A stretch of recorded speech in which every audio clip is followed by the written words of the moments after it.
The people engaged in these activities will be organized into FPOs. The board will provide hand-holding and training support to Makana farmers and will also work to ensure they receive the benefits of all relevant government schemes. इसके बाद बात IIT की करते हैं तो Patna IIT का विस्तार किया जाएगा। फिलहाल बिहटा में IIT है, अब IIT को और बढ़ाने से ज़्यादा प्रतिभाओं को मौके मिलेंगे। बिहार में खाद्य प्रसंस्करण के लिए national institute of food technology संस्थान बनाया जाएगा, जिससे बिहार में उत्पादन के बाद कम मुनाफे के बजाय एक ही फूड क्रॉप से कई उत्पादों को बनाने में मदद मिलेगी।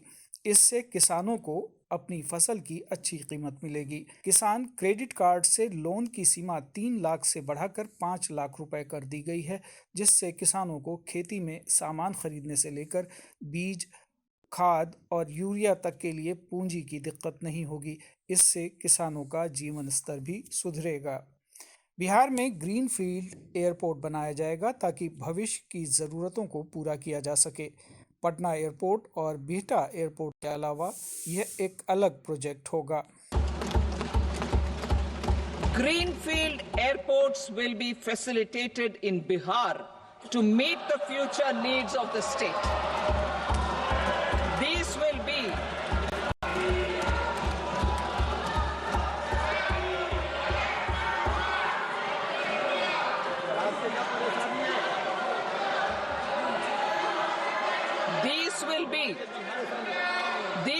be in addition to the expansion of the capacity of Patna Airport and a brownfield airport in Bihta. Western Kosi canal project Mithilanchal में शुरू किया जाएगा, जिससे आर्थिक लाभ होगा। इस प्रोजेक्ट से सीधे तौर पर किसानों को फायदा होगा। इससे 50,000 हेक्टेयर जमीन में सिंचाई हो सकेगी। ब्यूरो रिपोर्ट, दूरदर्शन समाचार, पटना। और इस कार्यक्रम को आगे बढ़ाते हैं और जानते हैं विस्तार से कि इस बजट में इस साल क्या रहा और क्या है यह बजट, कितना खास है यह आम जनता के लिए। अविरल जी, आपसे जानना चाहूंगी कि बजट को आप कैसे देखते हैं? आज जो बजट प्रस्तुत किया गया, उसके पहले एक दिन पहले ही हमारे जो भारत की जो है आर्थिक सर्वे की जो रिपोर्ट भी जारी की गई थी, उस सर्वे की रिपोर्ट में भी जो मुख्य बिंदुओं की तरफ जो आकर्षित किया गया था, उनसे ही मिलता हुआ ये बजट जो है काफ़ी कोरिलेटेड दिखता है। जिसमें जो इकोनॉमिक सर्वे में दिखाया गया कि जो कंज्यूमर है वो एक बहुत बड़ा रोल प्ले कर रहा है इंडिया के विकास में, जो रूरल इकोनॉमी है वो बहुत बड़ा रोल प्ले कर रहा है इंडिया के विकास में, एग्रीकल्चर का जो है रोल काफ़ी बड़ा है और महिलाओं का भी रोल काफ़ी बड़ा है। उसको ध्यान में रखते हुए जो आज बजट प्रस्तुत किया गया है, उन सारी जो सेक्टर्स हैं जो भारत की विकास को मजबूती दे रहे हैं और जो विकसित भारत का जो 2047 के अभियान है उसमें सफल रोल अदा करेंगे, उनके ऊपर ध्यान दिया गया है। जिसमें सबसे पहला जो कृषि को देखा जाए, कृषि में और अधिक कैसे जो होता है उसकी उत्पादकता को बढ़ाया जाए, उसके लिए काफ़ी प्रयास किया गया है। जिसमें खास करके पल्सेस के सेक्टर में और जो पल्सेस के सेक्टर में कैसे आने वाले 5 साल में हम उसको सेल्फ सफिशिएंसी की तरफ बढ़ाएं, उसके लिए जो है इस बजट में जो है बल दिया गया है। साथ ही साथ जो है क्लाइमेट चेंज को ध्यान में रखते हुए कृषि में और किस तरीके की जो सीड संबंधी जो है सुधार किए जाएं, उसके ऊपर भी प्रकाश किया है कि कैसे पिछले बजट में जो क्लाइमेट चेंज के अकॉर्डिंग जो है सीड्स की जो है गुणवत्ता वाली सीड्स की जो उपलब्धता बढ़ाएगी, उससे काफ़ी डिमांड बढ़ी है। साथ ही साथ जो दूसरा जो बड़ा सेक्टर है, जो MSME सेक्टर है, जो इंडिया के विकास में काफ़ी रोल प्ले कर रहा है, अराउंड 30 से 40% जो है इंडिया की GDP में MSME का रोल है। तो उसको ध्यान में रखते हुए MSME के लिए जो छूट है, उनकी जो सीमाएं हैं वो बढ़ाई गई हैं। तो आने वाले समय में उनको और ज़्यादा जो होता है ऋण मिल पाएंगी, क्योंकि ये MSME जो होता है वो डिपेंडेंट होते हैं कैपिटल के लिए बैंक्स पे, क्रेडिट की अवेलेबिलिटी पे। तो अगर ये बजट जो है उनको अवेलेबिलिटी बढ़ाएंगी तो ये MSME के लिए ग्रोथ करेगा। तीसरा जो है इन्वेस्टमेंट के लिए जो FDI संबंध में भी जो है सरकार ने जो होता है काफ़ी छूट दिया है। खास करके जो किस तरीके से जो होता है न्यूक्लियर पावर एनर्जी के सेक्टर में जो प्राइवेट सेक्टर को प्रमोट किया जाए, FDI को प्रमोट किया जाए, उसके लिए प्रयास किया गया। एक्सपोर्ट के लिए भी कस्टम एक्साइज ड्यूटी में छूट दिया गया है। जैसे कि आप देख सकते हैं कि अमेरिका के चुनाव और यूरोपियन जो राष्ट्रों के जो आर्थिक स्थिति में बदलाव आ रहा है, उसमें ग्लोबल लेवल पे कंपटीशन बढ़ने की संभावना है और आने वाले समय में इसका निर्यात पे काफ़ी प्रभाव पड़ सकता है। तो उसको ध्यान में रखते हुए इस बजट ने जो है निर्यातकों को भी सहूलियत देने की कोशिश की है। और एक सबसे बड़ा जो मिडिल क्लास जो वित्त मंत्री और लगातार जब से जो भारतीय जनता पार्टी सरकार में आई है उसके ऊपर एक दबाव रहा है मिडिल क्लास को और टैक्स रिलीफ देने के लिए, तो उस दिशा में बहुत बड़ा टैक्स रिलीफ यहीं पे मैं जानना चाहूंगी खेतान जी से कि मध्यम वर्ग के लिए अगर हम खास करें मिडिल क्लास, खास करके बात करें अगर मिडिल क्लास की, तो मध्यम वर्ग के लिए यह बजट कैसा रहा? अगर टैक्स रिलीफ हो या कोई और जितनी योजनाएं वगैरह की बात की गई है इस बजट में, तो मध्यम वर्ग किस तरह से प्रभावित हुआ इस बजट से? सर खेतान साहब। देखिए, ये जो बजट है ये बिहार के दृष्टिकोण से अगर हम देखें जी। तो जो बिहार के नौकरी करने वाले लोग हैं उनको इससे काफ़ी लाभ मिलेगा। जो टैक्स स्लैब में एक बड़ा उछाल दिया गया है जिसकी किसी को उम्मीद भी नहीं थी, तो उससे जो उनका सैलरी मिलता है उनको, वो सैलरी बिहार में कम है, तो वो उन पर उनको मोटा मोटी काफ़ी लोगों को इससे राहत मिलेगी। उनको जो टैक्स का दायरा 12 लाख का छूट दिया गया है उससे काफ़ी बड़ी संख्या में लोगों को इससे राहत प्रदान होगा। और सरकार ने चेष्टा की है, अगर ये जब छूट मिल गई तो उनकी आमदनी बढ़ गई है, तो उनको बाजार में पैसा खर्चा करने का स्कोप बढ़ जाता है, तो जनता को इससे खर्च करने की संभावनाएं बढ़ेगी। और जब पैसा बाजार में आएगा तो वो भिन्न भिन्न क्षेत्रों में जाता है, तो हर क्षेत्र में इसका विकास होगा। और बिहार के लिए हमारी जो वित्त मंत्री हैं इन्होंने बहुत विशेष ध्यान दिया है। उनकी मंशा देखिए इसी से जाहिर होती है कि उन्होंने जो बजट पेश किया उसमें उन्होंने बिहार की बनी हुई साड़ी पहनी, और अपने बजट में हमको लगता है कि सबसे ज़्यादा बार भारत के राज्यों में इससे सबसे ज़्यादा नाम बिहार का लिया गया। तो बहुत सारे लोगों को ये हजम भी नहीं हो पाता होगा कि वही बिहार को इतना तवज्जो क्यों दिया गया है। बिहार इसका चाहता था, बिहार को ये मिलना जरूरी है क्योंकि बिहार एक पिछड़ा राज्य है। जी अविरल जी, जैसे सर ने बताया, खेतान साहब ने भी बताया कि बिहार के लिए काफ़ी कुछ रहा है इस बजट में, तो आपसे जानना चाहूँगी कि अगर हम खास करके बिहार की बात करें तो आज जो बजट अनाउंस हुआ है उसमें बिहार के लिए क्या क्या सौगात मिली है बिहार को? वित्त मंत्री निर्मला सीतारमण ने क्या पिटारा खोला है बिहार के लिए? ये कहीं ना कहीं एक चुनावी वर्ष है। बिहार के विधानसभा के चुनाव को देखते हुए बजट में बिहार को एक स्पेशल फोकस देने की कोशिश की गई है। जो अगर पहला जो देखा जाए, जो मैं एग्रीकल्चर के सेक्टर में देखूं तो अभी हाल में ही एक राज्यसभा में सवाल भी पूछा गया था कि कौन से ऐसे डिस्ट्रिक्ट है जहां पर क्रेडिट एबिलिबिलिटी कम है। अगर आप उस लिस्ट को देखेंगे तो उसमें बिहार के जिलों की संख्या काफ़ी ज़्यादा है। तो जो एक नया जो स्कीम जो अनाउंस किया गया है, प्रधानमंत्री धन धान्य कृषि योजना, ये उन 100 जिलों को कवर करेगा जहां पर कृषि की उत्पादकता कम है, साथ ही साथ किसानों को साख की पहुंच कम है। और अगर इस दृष्टिकोण से देखा जाए तो बिहार के बहुत सारे जिले हैं जो इस कैटेगरी में शामिल होंगे। उन जिलों में कृषि की उत्पादकता को बढ़ाने के लिए काफ़ी प्रयास किया जाएगा। तो एक सबसे पहला जो चेंज आएगा एग्रीकल्चर में। दूसरा जो केसीसी है, किसान क्रेडिट कार्ड है, उसकी सीमा बढ़ाई गई है, तो बिहार में आने वाले समय में किसानों को और अधिक क्रेडिट मिल सकेगा। साथ ही साथ जो है कि एग्रीकल्चर को एक प्रोसेस तरीके से कैसे बढ़ाया जाए, और मार्केट ओरिएंटेड कैसे किया जाए, उसके लिए मखाना बोर्ड और साथ ही साथ एक प्रोसेसिंग से संबंधित एक इंस्टीट्यूट खोलने की बात की गई है, जो आने वाले समय में बिहार के एग्रीकल्चर के मार्केटिंग कैपेसिटी को बढ़ाएगा। और ये पूरे अगर अब देखा जाए जो जिस तरीके से विश्व में चेंज आ रहा है और भारत जिस तरह से विकास की तरफ बढ़ रहा है, आने वाले समय में 2050 में वेजिटेबल्स की और एग्रीकल्चर क्रॉप्स की काफ़ी डिमांड होगी। तो बिहार जो है अगर बजट से अगर अपनी लाभ को लेते हुए अगर प्रयास करेगा तो बिहार पूरे वर्ल्ड में एक एग्रीकल्चर के क्षेत्र में आगे बढ़ेगा। साथ ही साथ कृषि क्षेत्र में ये बजट खास करके बिहार के परिप्रेक्ष्य में काफ़ी सारी चीज़ें आज वित्त मंत्री ने अनाउंस किया है। और आइए हम जानते हैं नॉर्मल प्रतिक्रिया अपने किसानों की, जो आम किसान हैं उनसे जानते हैं, उनकी प्रतिक्रिया देखते हैं कि उन्होंने क्या कहा इस बजट पे। एक रिपोर्ट।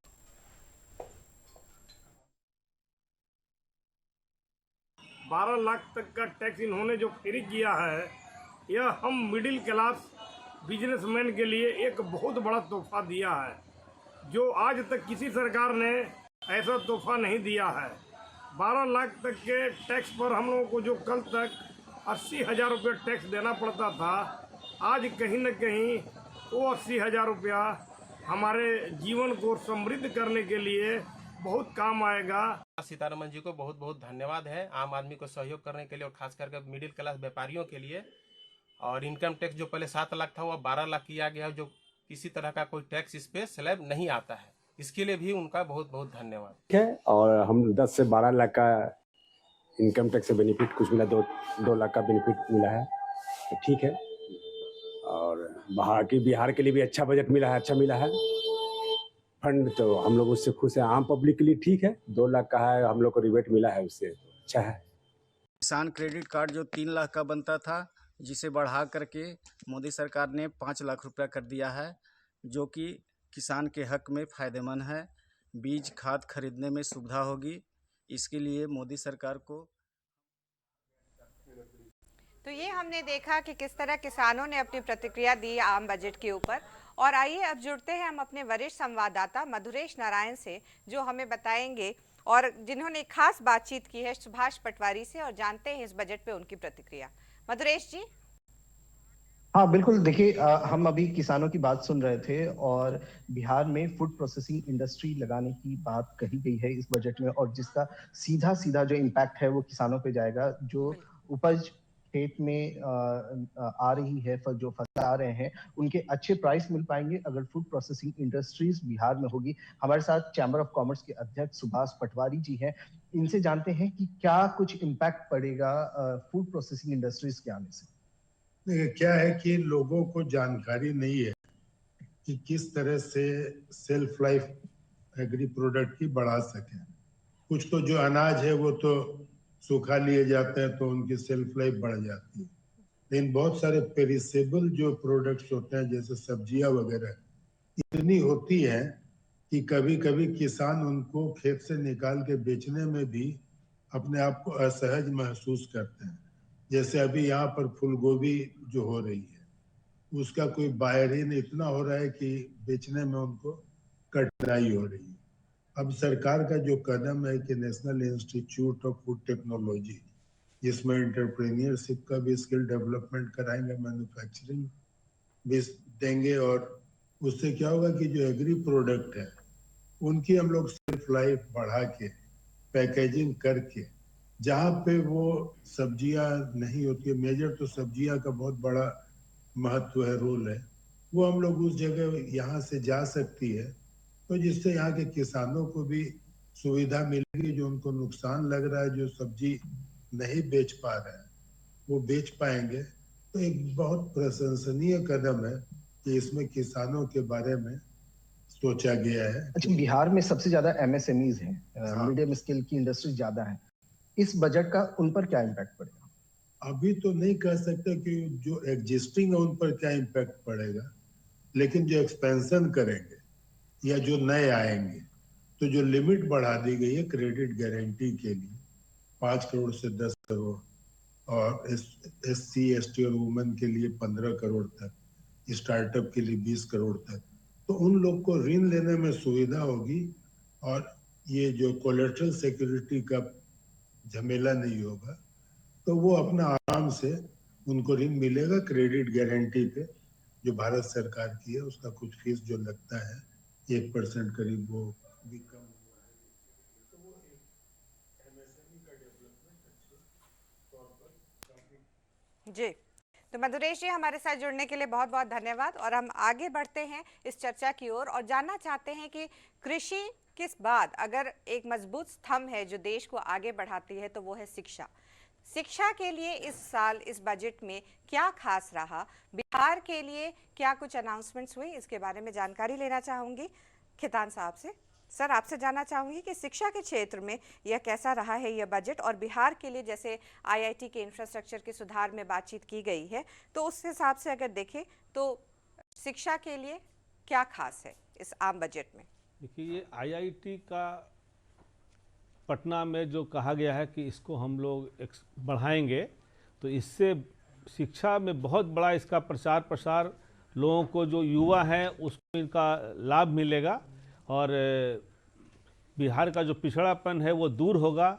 और बिहार और साथ ही जो उन्होंने मेडिकल क्षेत्र में कैंसर के लिए दवाइयों पर छूट दी है वो भी एक सराहनीय कदम है। लेकिन मेरी अपनी राय है कि जब कैंसर किस कारण होता है, अगर हम उसको रोकें तो उससे ज़्यादा लाभ मिलेगा। आज आम और सभी लोग जानते हैं कि गुटखा खाने से कैंसर होता है, तो सरकार को उस गुटखा उत्पादक से टैक्स मिले, इसको नज़रअंदाज करके उस गुटखा के ऊपर पूरी तरह से प्रतिबंध लगाना चाहिए, जिससे कि कैंसर हो ही नहीं।